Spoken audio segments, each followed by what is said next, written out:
And this announcement is really about saying that finally our clients in the private bank exclusively have the opportunity to use some of their capital to invest alongside the World Bank that uses the resources of 180 to 190 countries to finance the development of infrastructure and dealing with the alleviation of poverty, health, and malnutrition across the world.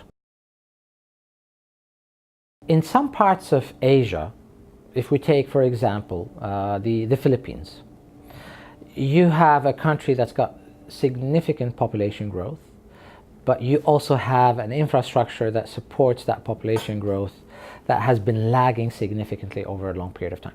A country like that, that is susceptible for floods, has got major issues to keep the infrastructure of cities and nutrition and health up in a very good stand when you have difficulties with weather.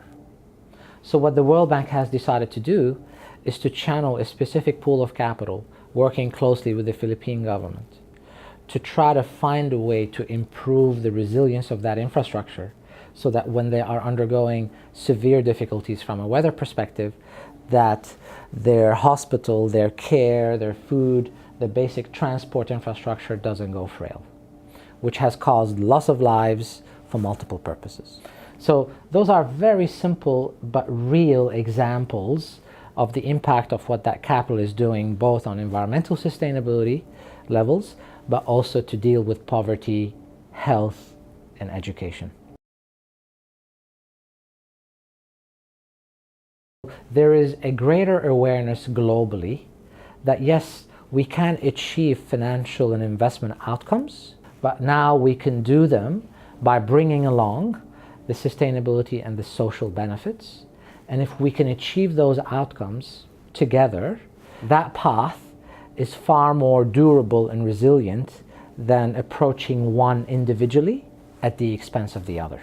That awareness and that mentality change is a paradigm shift that's been occurring in global markets in the last 5 to 10 years, starting with sovereign wealth funds, with serious pools of institutional capital, a lot of foundations being created by wealthy individuals to sharpen the focus around that.